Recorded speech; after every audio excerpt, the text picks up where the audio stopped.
Welcome to another episode of Our Interesting Times. My guest this evening is James Perloff, backed by popular demand. James, of course, is the author of Truth is a Lonely Warrior, also the author of the classic Shadows of Power, an expose on the Council on Foreign Relations.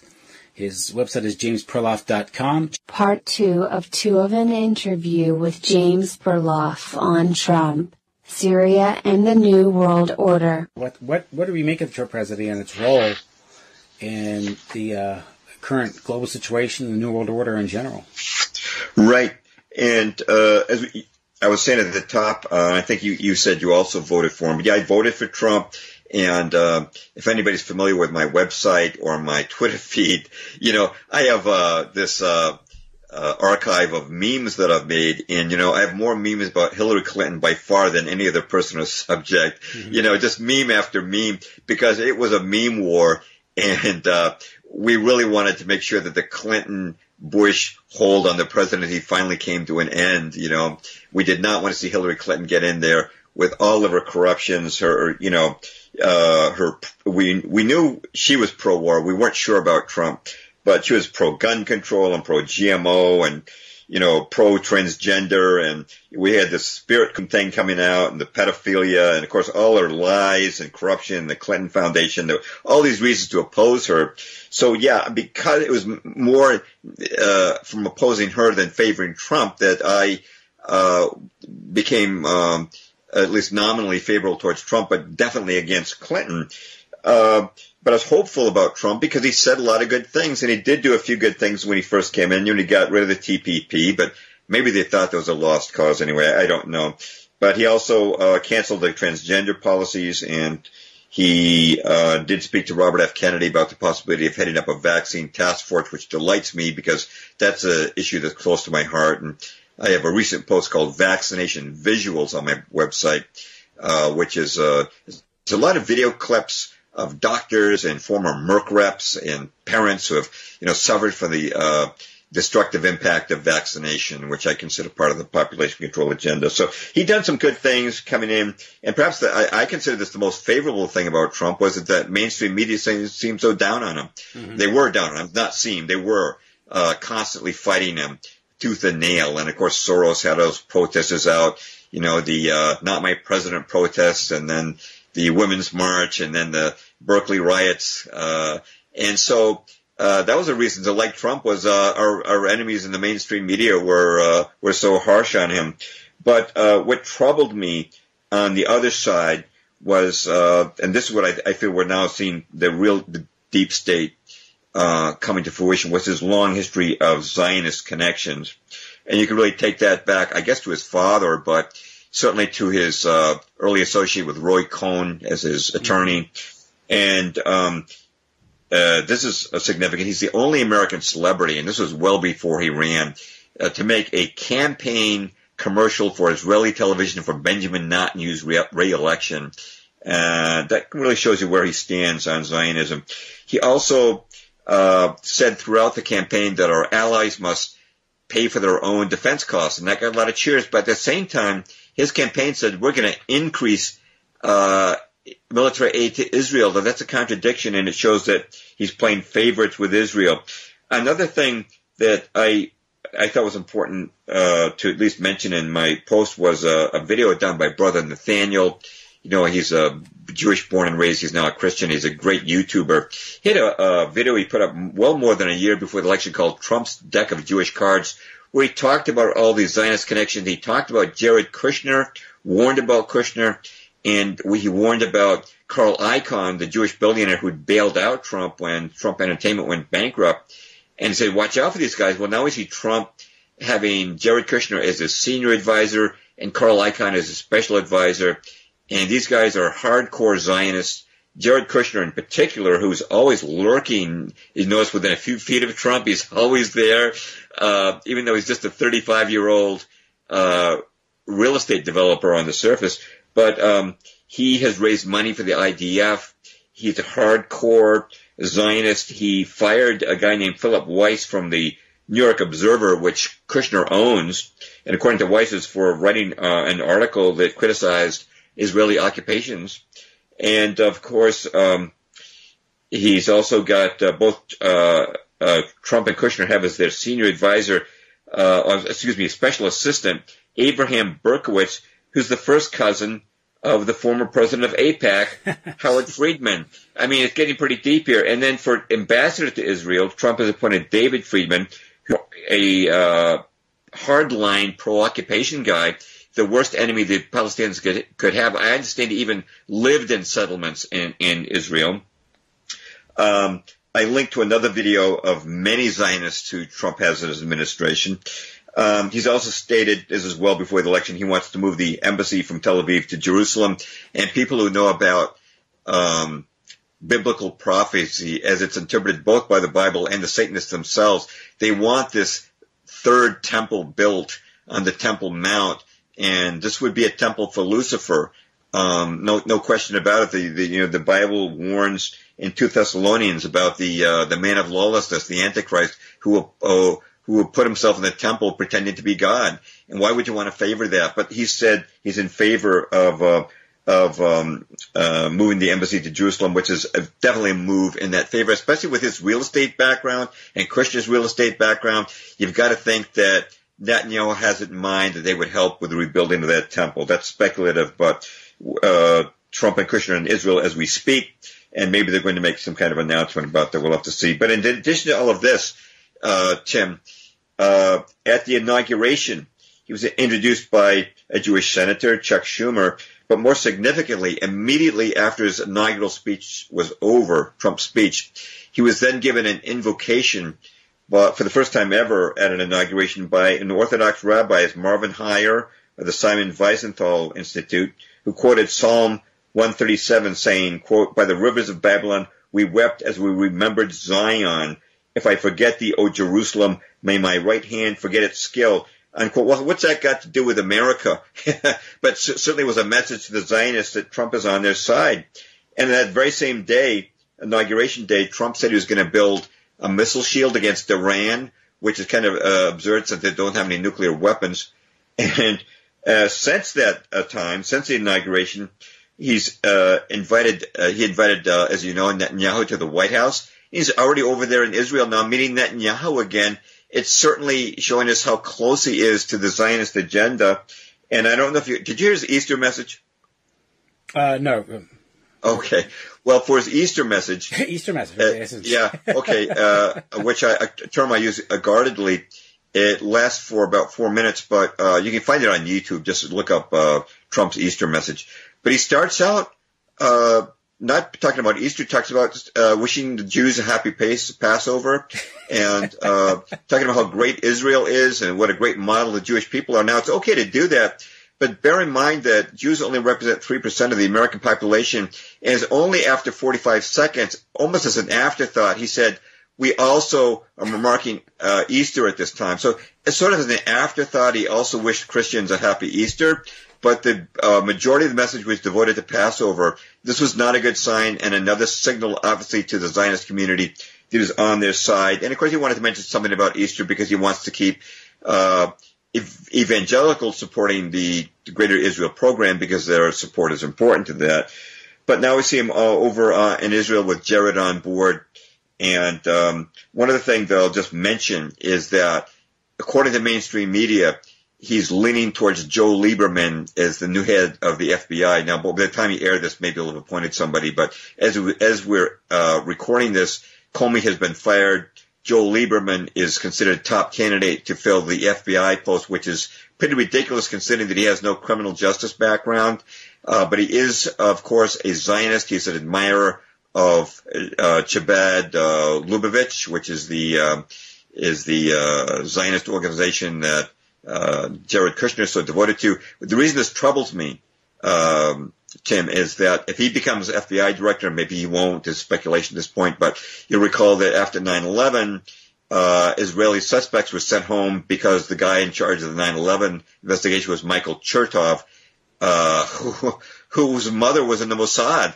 And yet he was, a dual citizen running our 9/11 investigation. Why would you want a dual citizen from another country to run our 9/11 investigation? So I would be very concerned that if we have a near-term false flag run by Mossad again, and we just had this event taking place in this Manchester event as we speak, in the news as we're recording this. If we have another 9/11 take place in America, do we want another Zionist in charge of the investigation, who could potentially be sending any caught Israeli agents home? So you've got this long history of Trump's ties to Zionism, and I feel that rather than Trump simply being persuaded by bad advice to bomb Syria, he's simply fulfilling through his actions now in Saudi Arabia and in Israel right now, and with the bombing that we were talking of Syria we talked about before. I should also mention that since that airstrike on Syria, we've had the U.S. Air Force bomb a Syrian military convoy. That was on May 18th.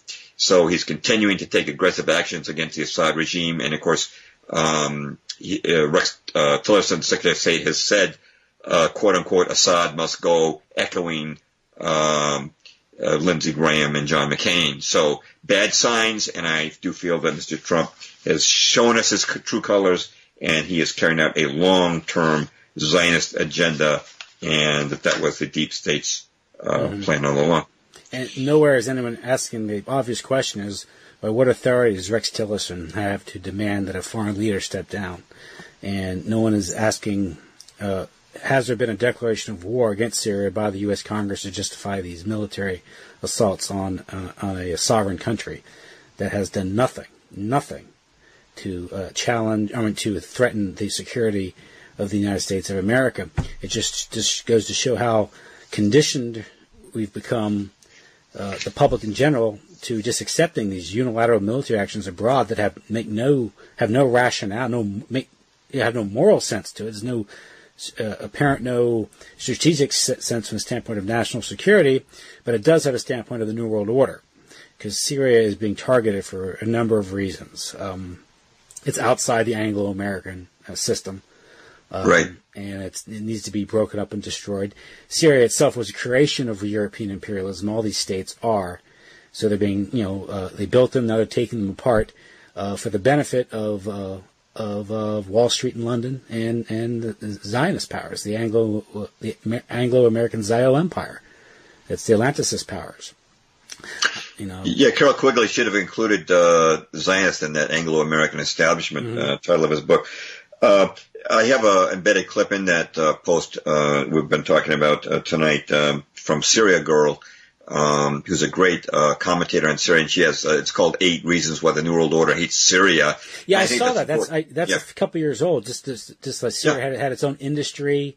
Yeah, they didn't have the chain stores that we have here in the West, so it didn't have all these corporate monstrosities that are taking over the U.S. economy with restaurants and clothing stores. They even made their own soda pop in Syria. How you absorb everything into the corporate board. You can't have independent industries. You can't. It's a banking system that was free of the Rothschild banking system and these things.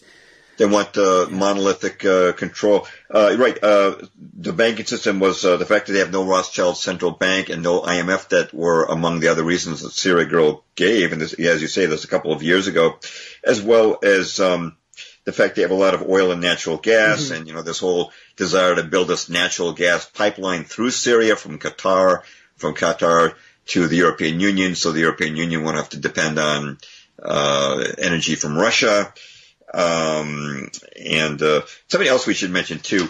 You're talking about Tillerson not having the right to ask Assad to step down. The other important consideration to remember is that Assad protects minorities, and something else Syria Girl brings out.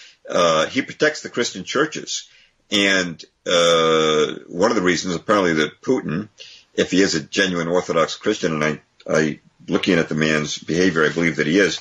He knew that if the U.S.-backed al-Qaeda forces take control of Syria, they're going to wipe out the Christian churches. The Christianity has had a continuous presence there for 2,000 years. In fact, Acts 11:26 says the disciples were first called Christians in Antioch. That's Syria. So we have these ancient sites there which will be destroyed. Assad has protected those. And he is the elected leader of his people. We have no right to make him step down. As far as his being an atrocious dictator, they've said that about everybody they wanted to take down, whether it's the Kaiser or when we wanted to get hold of the sugar industry of Spain back in 1898, the Spaniards were depicted as these brutal apes, in our propaganda.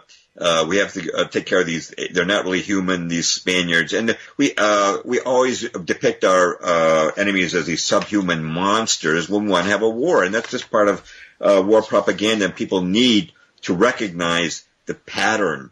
Remember the incubator baby stories about Saddam Hussein's troops? That's all fake. It was actually it was not a nurse as claimed. It was actually the daughter of the Kuwaiti ambassador who'd been trained by Hill and Knowlton, the public relations firm, on how to give tearful testimony before Congress. And if people keep falling for this nonsense, and I know people who do, but if people keep falling for this nonsense, it's just going to continue. No, I don't believe that they used to tell about Assad. Yeah, and if the New World Order wants to get him, if the New World Order wants to take somebody out, it usually means they're one of the good guys. That hearing, it was kind of a funny story behind that hearing. It wasn't a genuine congressional hearing. It was a staged event because they didn't want the legal problems of testifying, telling lies before Congress.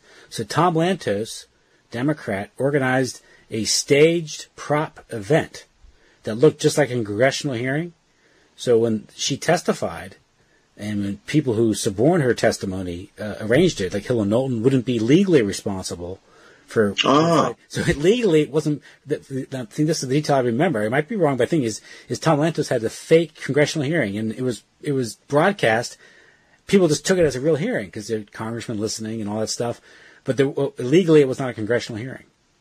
Well, what do you know? I didn't know that about that. Yeah. I feel like I should have, but I thank you. That's a fantastic point. So it shows that even congressmen can act like congressmen can be crisis actors. Yeah. Set up a fake hearing, and people think this is a real hearing. And you're right. In a real hearing, there probably would have been some opposition senator or congressman who would cross-examine the girl and maybe brought out her lies and said, "Well, can you tell us what your qualifications as a nurse are?"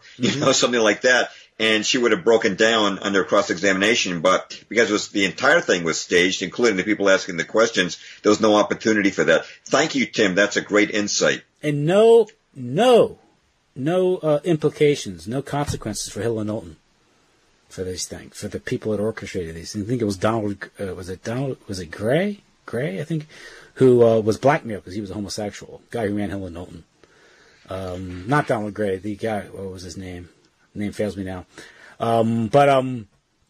It's dirty stuff, man. Dirty stuff. All fake. Even the hearing was fake. At least that's what I recall. That's what I remember reading about that. Well, Tim, I want to just mention that I always learn things from you. Every time I've done a show with you, I learn fantastic stuff. I feel like I should start a show and start interviewing you. No, another thing is, so Trump, frontman, I'm not surprised by that. My hope was he was a frontman for a faction, like I said earlier, that was seeking some retrenchment, some normalization of things that would redound to the benefit of the American taxpayer, the American people. That might not be, it could be the case, or at least that faction is now losing out. Maybe there might be a counterattack later on. I don't know. Now, nevertheless, Trump did seem to be hated by the press. That might have been like a overall strategy to get him liked by the American people, by the powers that be. Both Hillary and Trump were polarizing figures, and that's what they like. They like that.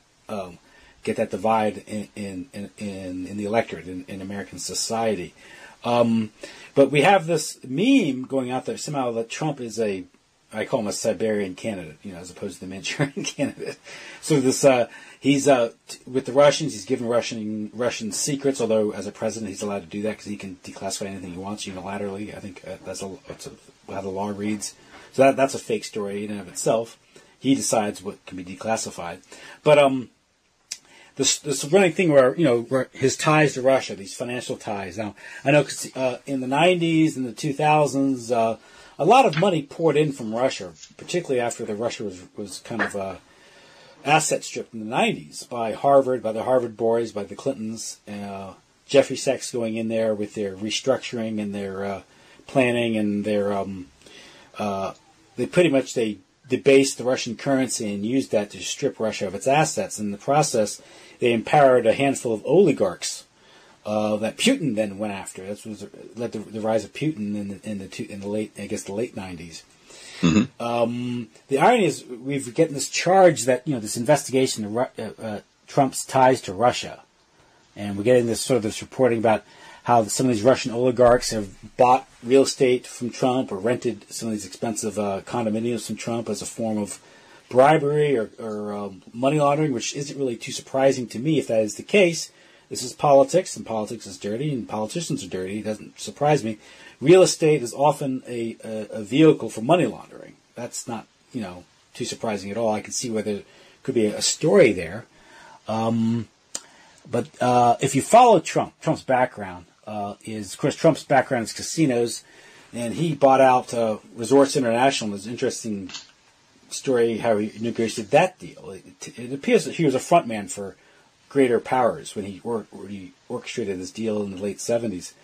But Resorts International, I think, was originally a married car. I think that was owned by Meyer Lansky and the Mossad, and operated by the CIA.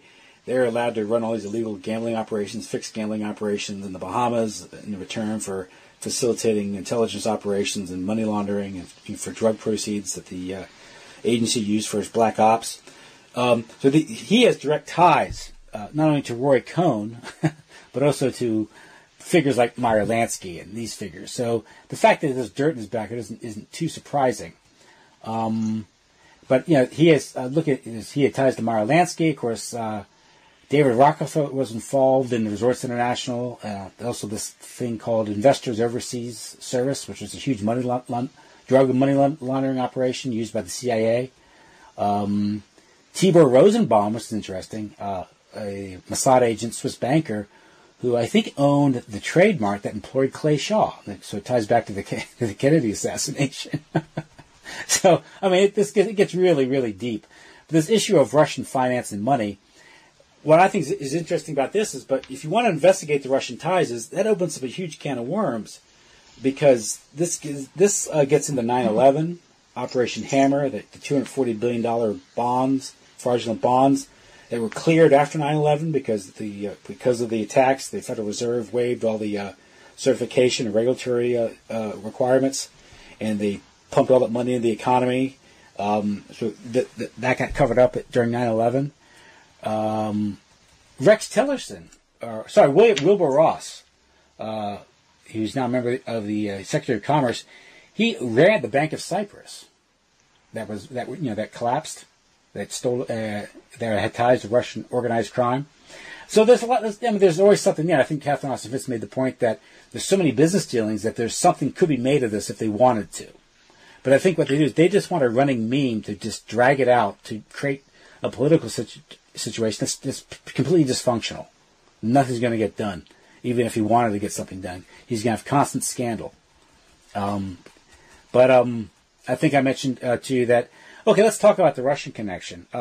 I was just doing some reading, and we're back. Yeah, so let's investigate these Russian ties. Of course, it was announced last week that Robert Mueller, the former FBI director, was going to be the special investigator looking into these things. And if you look at his background, he's the one that prosecuted Manuel Noriega after we invaded that country and brought him here to the States and put him up for trial. Of course, that helped George Bush, because, of course, Manuel Noriega was working with George Bush to import cocaine in the United States in the 1980s, part of the Nicaraguan operation.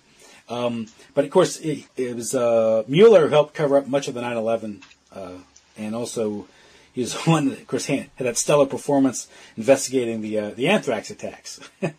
But as far as ties to Russia, I was reading about Al Gore. Al Gore, he ran for president in 2000, vice president. You want to talk about having high office holders having ties to Russia. His benefactor, or at least Al Gore Sr.'s benefactor, in a way Al Gore's benefactor, Al Gore Jr.'s benefactor, was one Armand Hammer. I think Armand Hammer paid for his tuition at St. Albans Prep School. And I believe Al Gore's daughter married the grandson of Jacob Schiff. Of course, Jacob Schiff was the one who financed the Bolsheviks. and that unseated the Tsar and the Kerensky government and brought in the Bolsheviks into power in Russia. So, not to mention Gore's relationship with George Soros, and so these things. But and George Soros played a key part in the raping of Russia in the 1990s with Jeffrey Sachs and the Harvard boys and Larry Summers and these guys. But so if you're going to investigate Russia, let's open up this can of worms and see what's really going on, the financial ties, because all that money that was looted out of Russia went into Wall Street in London, and therefore went into the real estate market and these things, and it was pocketed by these guys. Not to mention all the money that was stolen through USA aid and these government programs, and so. But I don't think we'll get that type of investigation. Do you? No, well, mostly what they've been talking about is Russia hacking the election. Yeah. And you've given me details here that many of them I had not heard before. And I think you could write a book about this stuff. I didn't know about Trump's real estate connections, for example, to Russian oligarchs. That is, again, why I say I learn things from you. And the Saudis, from what I understand. And the Saudis. Mm-hmm. So there's a lot of interconnection here. And you mentioned Armand Hammer. He was the chairman of Occidental Petroleum, and he also had a heavy hand in Russia. He was he built factories for the Soviets, and he shipped them wheat, and he laundered their money himself. Numerous joint ventures, and he actually was allowed to land his private jet in Moscow, and that was right during the Cold War. And they gave him Tsarist art treasures, but they were giving Kuhn Loeb gold. As well as Lenin and Trotsky sent gold to the highest Freemasonic lodge in France, because, as Freemasonry was involved in all of that. You mentioned Kerensky being taken down. Actually, Kerensky was the Grand Secretary of the Grand Orient of Russia, as I recall. And it was his orders that permitted Lenin and Trotsky to return. So just like on the American side, there's all these interconnections over on the Russian side, and nothing the way history has told it. As far as Kerensky, that info on Kerensky goes, that is from Jerry Lina's book, Under the Sign of the Scorpion. He did a fantastic investigation of the history of the Bolshevik Revolution by looking at the KGB records, because it was originally called the Cheka, after Glasnost had happened and things opened up. So, yeah, there's a incredible web of connections here, and I tell you the truth, from all the things you said, I almost wouldn't know where to begin, except you mentioned Meyer Lansky, and I'm starting to feel like Meyer Lansky is a much more important figure in the 20th century than we give him credit for. He was a crime boss who fled to Israel, and I haven't vetted this, but I read that Israel gave him back to America in return for jet fighters. But apparently he never spent a day in jail. As I recall, he died in Florida, living in the usual luxury, whereas, Al Capone, the Italian gangster, of course, he went to Alcatraz. Yeah. So another thing interesting about Meyer Lansky, and I know we're hopping over here, is that he was a classmate of Norman Schwarzkopf at West Point. I'm sorry, his son, Meyer Lansky's son, was a classmate of Norman Schwarzkopf at West Point, and as I recall, to get into West Point, Meyer Lansky's son had to get some sort of note of recommendation from Norman Schwarzkopf's father, who was the head of the New Jersey State Police at the time of the Lindbergh kidnapping. So, there's just a lot. There's a whole panorama of interesting facts that go together here, and we don't want to go over too much over the map, but at the same time, I'm grateful for your bringing up these things. I've been trying to write down some of the items you've been mentioning as you've been speaking, because these are things that do need vetting. Obviously, the mainstream media is not going to do it. And Schwarzkopf Sr. was the one key figure in the coup that overthrew Mossadegh in 1953, correct? I don't recall that Schwarzkopf Sr. was in the state police, and I don't recall him being CIA. I thought he was involved in the overthrowing Mossadegh in 50. Well, you might be right. He was recruited by the CIA. Okay, well, that's quite possible. But you're right about the New Jersey police. He was a New Jersey policeman. Yeah. Well, that's quite possible also. And then again, that's, there's so much of history to know about, and that may just be, there's probably just one more piece that I'm missing there. But, and there's Schwarzkopf's son doing the Gulf War, right? And right. Yeah, he did the Gulf War, and, I'd never heard of him before, but you start to look at the background, the connection to Lansky, and you start to realize, all of this is tying together pretty good. And after the Gulf War, they had a victory, rather fitting. Well, it's kind of, I guess like after the Super Bowl, they asked the general, where are you going after the war? And I'm going to Disney World. Yeah. So, but my point is that I think you can, with anyone, with any president, with any politician, you can scrutinize their life because they're all corrupt, by any normal standard, and find something. This idea of connection of politicians to mobsters, yeah, heck, Trump wouldn't be the first, and he isn't exceptional in this case. I mean, if you look at, Richard Nixon, for Pete's sake, or Lyndon Johnson, who was it? Ronald Reagan had what? It was, Lou Wasserman, and that goes back to Music Corporation of America, all mobbed up with Jewel Stein, so this isn't anything. John Dewey was, with connection, not John Dewey, what was his name? Dewey, not John Dewey, the governor of New York. Dewey defeats Truman.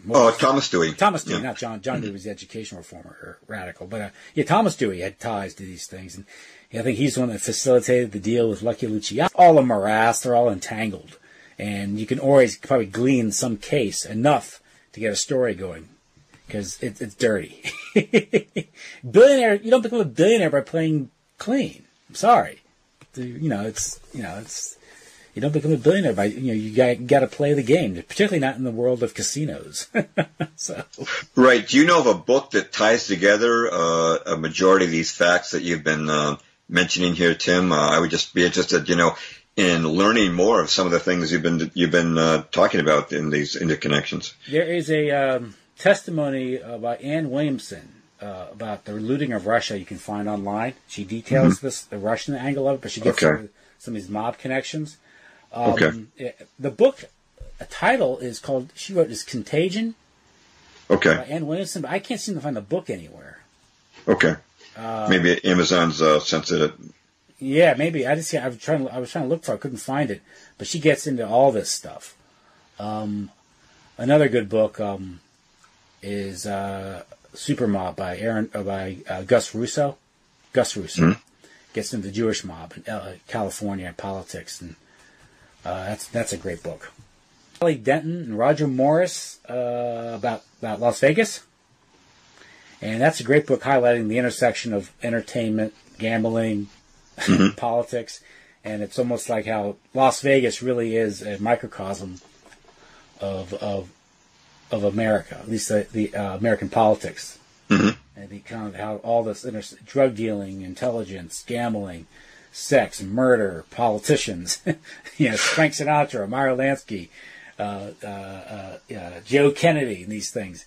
And it's called The Money and the Power, I think, by Sally Denton and Roger Morris. That's a great book. Okay. Well, it sounds as if the type of activities that are attributed to the mob in movies like The Godfather are actually all, today they're being carried out by the CIA. And according to Robert David Steele, the CIA case officer who's been on a lot of alternative media says that the main purpose of our overseas military bases is not defense, but it's actually they're laundering money, drugs, and there's even human trafficking taking place. So it seems like the U.S. government has become a sort of a mafia type of operation itself. Well, I don't know if you have flights in military bases. These you have areas that are destabilized, so you have a lot of displaced people that can be exploited for whether it's labor, whether it's sex trafficking, or even human organs. Organ trafficking, organ harvesting. Really boosts your confidence in good old Uncle Sam's government, doesn't it? Yeah, I was just listening to a guy talk about what's occurring in Albania and how people like General Wesley Clark are profiting off fracking there now after they destroyed Yugoslavia. And they've seized the utility companies. They've, quote, privatized them. Madeleine Albright's another one who's cashed in on the Balkans since she orchestrated their destruction during the Clinton administration. And they've gone in a lot of I think she has a big thing in telecommunications. Wesley Clark is cashing in on fracking, which is like they're extracting this energy and destroying the water in the area and just leaving it there, and no one can sue because the American ambassador there, who is CIA more or less, is pretty much has control of the government there. And it's asset stripping, wealth extraction, and that's what it's all about, you know. And that empowers the New World Order even further as these countries are impoverished, and the money goes into these figures that are intimately connected to the powers that be and couldn't possibly carry out these kind of operations without approval. Yeah. And unfortunately, Donald Trump doesn't seem to be willing or able to stop it. Because I think what happens is like any president gets in the Oval Office, and they realize they don't really have any power. They're installed for a reason to do the job, and if they do try to stand up to it, they get the message real quick, you know. Right. I've been particularly disturbed by the Zionist connections that I went over before, and right now, as we said, he's in Israel as we speak, after already having received Netanyahu at the White House just a short time after his inauguration. And, there was an interesting post on Henry Mackow's site. We're talking about how why is the mass media arrayed against Trump? If you go back to the days of Joe McCarthy, there's an interesting article that Mackaw has, I believe it's called The Jewish Communists Behind McCarthy. And although McCarthy himself, I'm sure, was sincere, that his right-hand man was Roy Cohn, who later became Trump's right-hand man. And Roy Cohn was a Jewish homosexual, which is kind of an odd pairing for a guy like Joe McCarthy who's pursuing communism in America.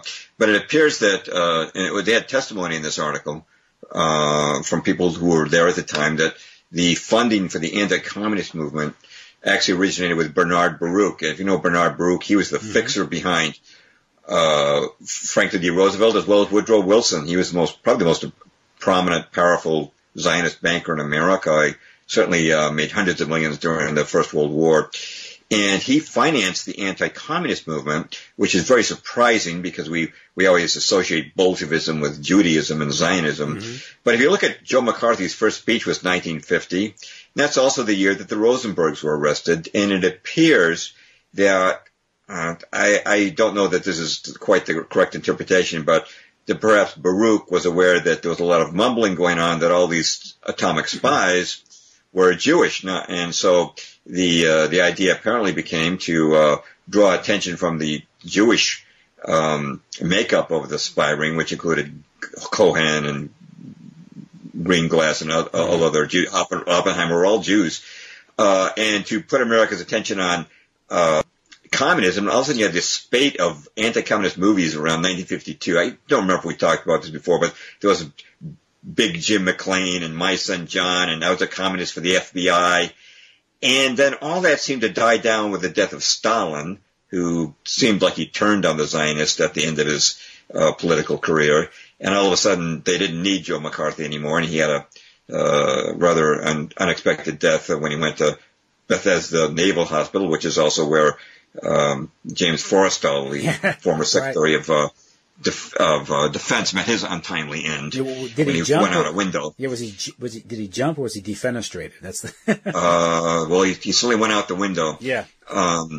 But people have continued to investigate that. But the point being, I guess, that although the typical American liberals would attack Joe McCarthy, and you'd have Humphrey Bogart and Lauren Bacall attacking the House Un-Americans Committee, and because that didn't represent what the Zionists stood for, but they had a deeper agenda that the people on the outside didn't understand. So just like Bogart and Bacall would attack McCarthy or the House Committee on Un-American Activities, you have someone like Meryl Streep attacking Trump, who's not really wise to the fact that the deep state actually wanted Trump to go ahead. And my feeling is that for him to advance the greater Israel agenda, they realized they had a better chance than Hillary. Trump got a standing O at the Army-Navy game, but the military didn't trust Hillary. The Patriots were we didn't trust Hillary. But with Trump, they had a chance to get a breath of fresh air. And I've had, patriots write to me in support of Trump's airstrike on Syria, saying how it sends a message to Putin and it shows how strong and decisive he is. And they haven't caught on to this deeper game and the fact that he's just following the neocon game plan that's been going on for a long time. So my feeling is that Trump, the populist values that he spoke of do not represent what Rothschild likes. But the fact that he could carry out the deep state plan for greater Israel more effectively than Hillary, perhaps he really was the choice of the deep state. That's a possibility that I am willing to entertain. Yeah. That's because you have to look at these things in terms of dialectics, not just what's said overtly or what's claimed on the campaign trail or in public speeches. What's stated policy? There's always a difference between stated policy and actual policy of the U.S. government. And the U.S. government is a tool of the oligarchs. This begs the question, if you say, stand up to Putin, well, what are we standing up for? What's the conflict?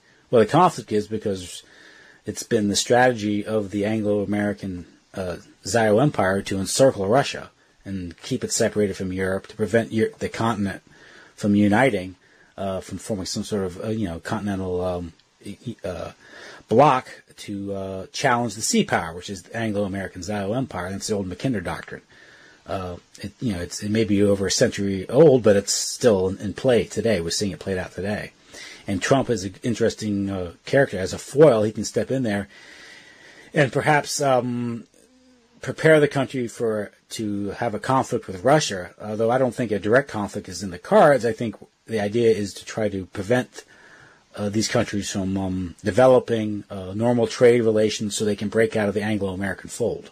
Because right now Russia is hamstrung by things like they're dependent on the SWIFT system, financial. They can be because they're dependent financially. They're subject to sanctions and these things. And if Russia, China, and Europe were to form some sort of condominium or form their own trade pact or trade bloc, Anglo-American Zio sanctions would have no bite. And so you got to control the finances. That's why they try to control the sea lanes and develop control energy because of the petrodollar. And if they maintain the petrodollar, they can maintain the economic control of these other countries because these other countries need dollars to buy oil. And also with the petrodollar, you can get the Saudis to buy $100 billion worth of equipment they don't need. That's all part of the deal, Right. And they fund our massive deficit. Same with narco dollars. The drug war on drugs, the floating war on drugs is an attempt to manage the drug trade.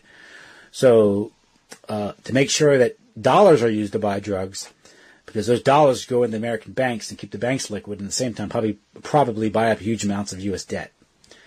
And so we don't realize that our massive deficits that fund our pensions and keep us employed here in the United States is actually part of the huge international $1 trillion drug trade, which is also in the process of destroying our communities. So we're destroying ourselves, and we just don't know it. That's how the system works. It's depressing. But speaking of the moves against Russia, I get the impression that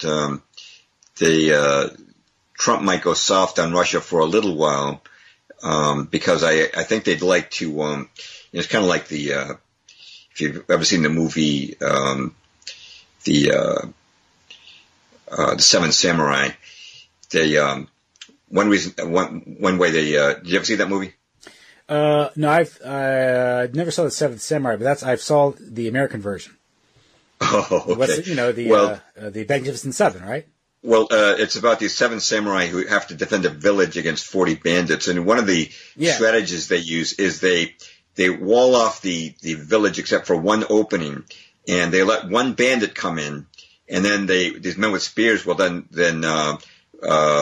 bunch up and prevent the rest of the riders from getting in. And they'll just all gang up on that one guy. They kind of do it like we'll get one at a time, and gradually by attrition we'll get them all. Mm-hmm. And that isn't the strategy for the entire movie, but it's part of it. Yeah. And I have a feeling that the New World Order is kind of looking at Russia, China, Iran, and Syria and saying we can't get them all at once. So let's be soft on Russia for right now. Let's keep Russia and China apart economically, and let's just focus on Syria and maybe then Iran, and then we'll eventually get around to Russia. But speaking of Russia, you were talking about, I believe I mentioned encirclement of Russia. There's an interesting article by F. William Engdahl, and let me see if I can remember the name of it. But he suggests that Kim Kim Jong-un in Korea may actually be working for the Pentagon, because he had an interview with a guy who was a 30-year CIA veteran who said that if Kim didn't exist, we would have had to create him. And Kim was actually educated in Switzerland for a number of years. And Engdahl believes he developed CIA contacts. And the thing about all this brandishing of nukes and all these, there's this constant fear-mongering in the media showing a Korean nuke with its fiery tail, and Kim looking through his spyglasses at his weapons in front of a big military parade. That the idea is not that Kim is so much of a threat as it gets a bigger U.S. military presence in the Asian region that can threaten Russia and China. That theory may be wrong, but I think it's at least worth consideration. And I'll say one more thing about Russia, which is that I believe that the Orthodox revival, which has seen 26 new churches rebuilt, I believe that the Orthodox Church is despised by the devil, if I can, go spiritual here for a minute. And the proof of that to me is the fact that I think the greatest slaughter of Christianity was the Bolsheviks. They murdered 300,000 priests and destroyed 60,000 churches. They hate the Orthodox Church. They also hate all Christianity, but they have it in for the Orthodox, and I don't think they like this Orthodox revival. And beyond the economic and military picture, I think one thing inspiring this intense hatred for Russia in the media and in the deep state is the fact that there was an unanticipated spiritual revival that's taken hold of the huge Russian state. Yeah, the revival of orthodoxy in Russia, in the after this collapse of the Soviet Union, that goes back. That's a centuries-old conflict with the West, and as the West has become increasingly Masonic, unfortunately, Russia is a bastion, or some element of it is resistant to it. Now, of course, with it, the Russian state itself, I understand, is heavily infiltrated with Masons, Western agents. That's why Putin may pose some resistance, but he's surrounded by enemies, too. Particularly people in the Russian central bank, from what I understand, at least from what I've read, is that they're very pro-Western. So he has to contend with that. And that's always been a factor in Russia, is sort of this Masonic infiltration. I think it goes back as far as Peter the Great. In the early 18th century. And of course I think Peter the Great, that roughly coincides with the opening of the Grand Lodge in England, so 1717. Right. So that's interesting, because why that's important, because the Grand Lodge, British Freemasonry, was a huge part of the Whig imperial foreign policy of the 18th and 19th century, and it was Freemasonry is what guided the expansion and maintenance of the British Empire through the lodges. This was the source of their, perfidious Albion, the intelligence networks, the double dealing and these things, and the lodge system. So, and some people have even tied that back to the outbreak of the First World War with the assassination of Archduke Ferdinand having some connection to the British lodges, the Black Hand, having connections to British Freemasonry. And of course, that's all part of that would be part of the Mackinder Doctrine, to destabilize both Germany and Russia by getting them to fight each other. And they succeeded in doing that in the 20th century. So there you go. Yeah, well, I can definitely believe that the Whigs would have been associated with that first Freemasonic Grand Lodge, because the Whigs were known for their sympathy to the American Revolution. And if you go to my website, I grew up in Lexington, Mass, where the famous shot fired around the world was, and I have a post about who fired that shot. And there's no question in my mind that it was the Freemasons. And I believe that the fact that the Freemasons have their headquarters for their entire northern jurisdiction in the United States, right in the little town of Lexington, is testimony to that. And I give a very different take on Paul Revere's ride. Everybody involved in that ride was a member of the same Freemasonic Lodge, and that you do not read in any history book. But I can well believe that the Whigs were associated with the Freemasons, and it just ties together. America being established as a Freemasonic anti-monarchical state would eventually turn into this driving force for all these wars. It's a bitter pill to swallow as an American, but we have to look at these things in the long term, the big picture. And both the United States and Great Britain have probably been the greatest force for instability and revolution in the world, and most people don't really understand that. Yeah, like I say, we can add Israel to that Anglo-American establishment. You're right. But Israel didn't exist as a state until 1948, and prior to that, it was definitely the Anglo-American establishment, which, by the way, traces back. Well, you could say it traces way back, but there was a great deal of animosity, residual animosity towards Britain after the Revolutionary War and the War of 1812. We wouldn't even drink tea; that's why we drank coffee, right? Mm-hmm.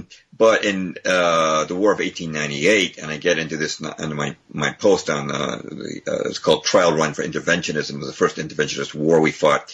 Britain was the only country during the Spanish-American War, only country in Europe that sided with us. Mm-hmm. And it was during that war, in 1898, that summer, that they formed the Anglo-American League, mm-hmm. and that became the Pilgrim Society, mm-hmm. which helped birth both the Royal Institute of International Affairs and the Council on Foreign Relations. So kind of traces back to there. But, these connections are amazing, aren't they? Yeah, this was the great rapprochement of the 19th century.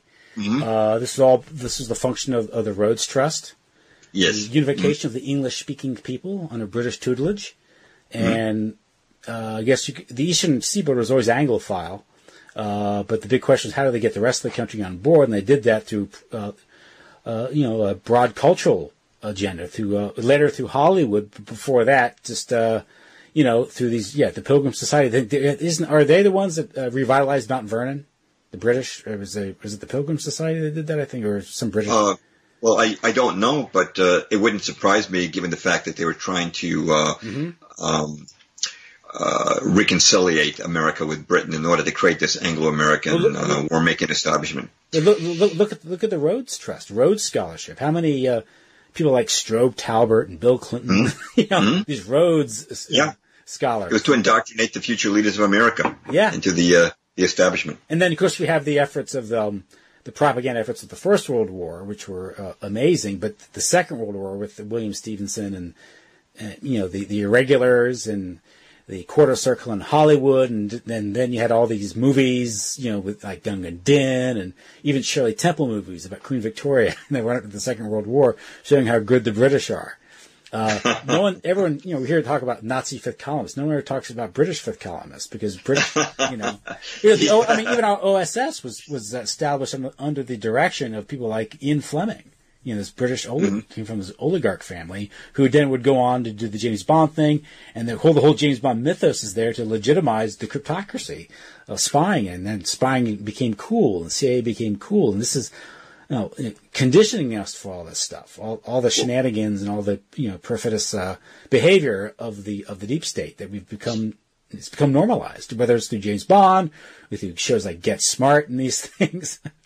Yeah, well, speaking of that, you take a look at James Bond and you find that he emerged at the same time as the British rock revolution, the Rolling Stones, Beatles, 1964. Yet the first James Bond movie was 63, Goldfinger was 64, and 63, 64, you had the first Beatles songs on American radio, and you had the British invasion, and British movies became... you had a very good director, but you had the director of I was going to skip my name, the director of Lawrence of Arabia, Bridge of the River Kwai, and Dr. Zhivago. What is his name? It escapes me at the moment. But you had a great many British filmmakers. So you had Dr. Zhivago in 65, and in 66, the best picture was it's a British film. And it was the one that you should know that you're Catholic. It was about the British. You're talking about Man for All Seasons. A Man for All Seasons. Yeah. So you had a lot of British cinema, a lot of British music, a lot of British culture coming into America at that time. And didn't the Queen even knight the Beatles for having brought the two countries closer together? So, yeah. Well, the Beatles were a huge source of hard currency when the British pound was taking a beating for U.S. dollars. And you also have Rolling Stones that came out of the London School of Economics. London School of Economics, Rolling Stones. So the Rolling Stones were a Fabian production. From what I've seen of the Rolling Stones in person, I don't think they knew a lot about economics, but I can certainly believe they were created by it. Yeah. Well, Mick Jagger went to the London School of Economics. He did? Yeah. I didn't know that. Yeah. And Brian Jones, who was the founding member, was ended up murdered in his pool. And most people don't know that Brian Jones was kind of like the guiding force behind the Rolling Stones, but he seemed to have been purged. And it was like, I think a week after he died, they were singing in Altamont, where that guy Meredith Hunter was stabbed to death. But Give Me Shelter concert, that stuff.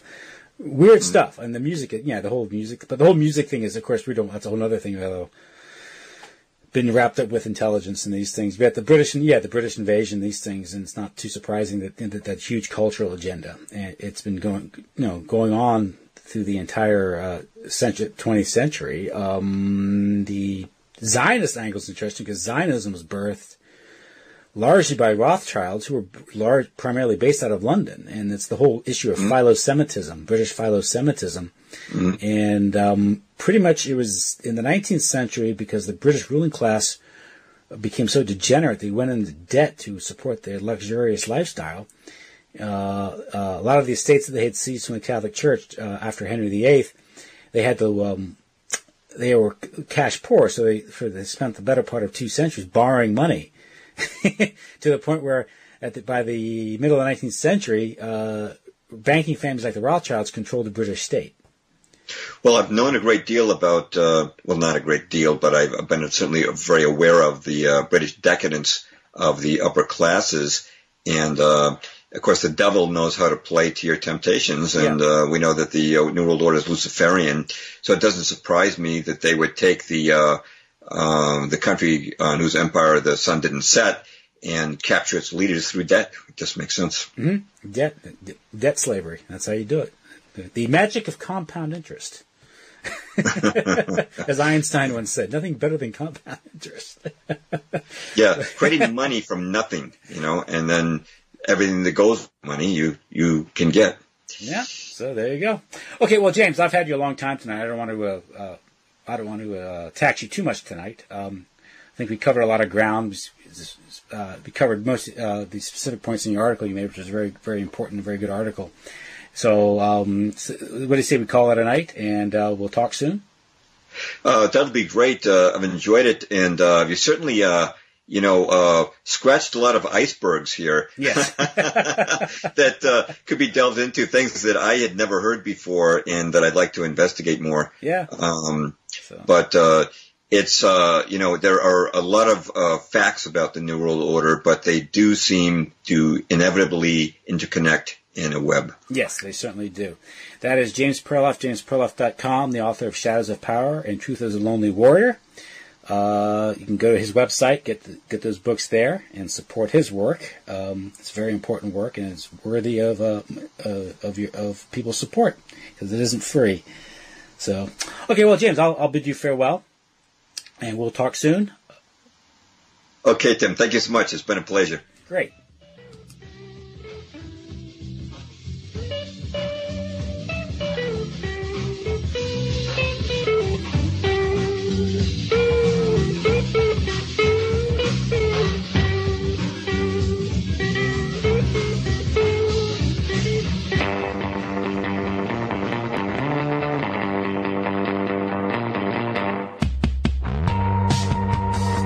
JJ